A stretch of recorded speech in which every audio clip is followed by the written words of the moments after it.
গাজায় চলমান যুদ্ধে বর্বর ইসরায়েলি দখলদার সেনারা এক ভয়াবহ কৌশল ব্যবহার করছে, যার কোড নেম একটি মশানো।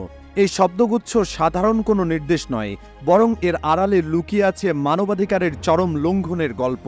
এটি ব্যবহার করা হচ্ছে ফিলিস্তিনিদের মানব ঢাল হিসেবে কাজে লাগানোর সংকেত হিসেবে।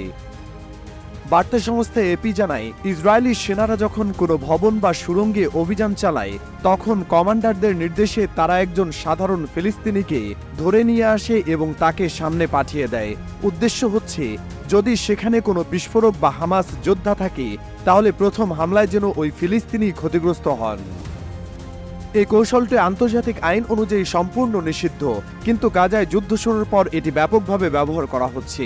ইসরায়েলের সেনারা আগে থেকে পশ্চিম তীর ও গাজায় সীমিতভাবে এই পদ্ধতি প্রয়োগ করত, তবে 2023 সালে হামাসের হামলার পর থেকে এর ব্যবহার মারাত্মক হারে বেড়ে যায়।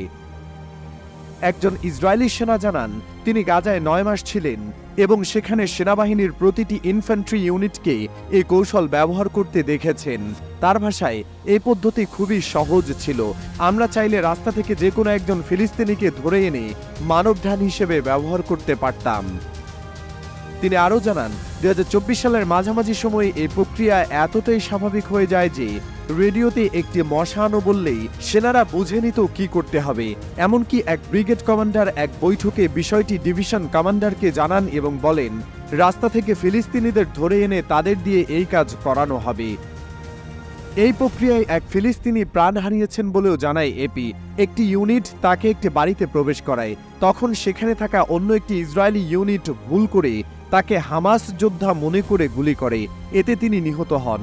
পরবর্তীতে এক সেনা কর্মকর্তা বলেন, এখন থেকে যাদের মানবঢাল হিসেবে ব্যবহার করা হবে, তাদের ইসরায়েলি সেনাবাহিনীর পোশাক পরিয়ে দিলে ভালো হয়। ইসরায়েলি প্রতিরক্ষা বাহিনী আইডিএফ বার্তা সংস্থা এপিকে জানিয়েছে, তারা বেসামরিক নাগরিকদের জোরপূর্বক সামরিক অভিযানে যুক্ত করার বিষয়টিকে নিষিদ্ধ হিসেবে দেখে এবং এসব অভিযোগ তদন্ত করছে। তবে তদন্তের বিস্তারিত তথ্য প্রকাশ করা হবে না বলেও জানায় তারা। মানবাধিকার সংস্থাগুলো বলছে, বেসামরিক নাগরিকদের এইভাবে সামরিক উদ্দেশ্যে ব্যবহার করা যুদ্ধ অপরাধের শামিল। ফিলিস্তিনিদের মশা, ভিমরুল ইত্যাদি অপমানজনক নামে ডাকা এবং তাদের জীবনকে ঢাল হিসেবে ব্যবহার করা ইসরায়েলি সেনাদের নীতিহীনতা ও নিষ্ঠুরতারই বহিঃপ্রকাশ।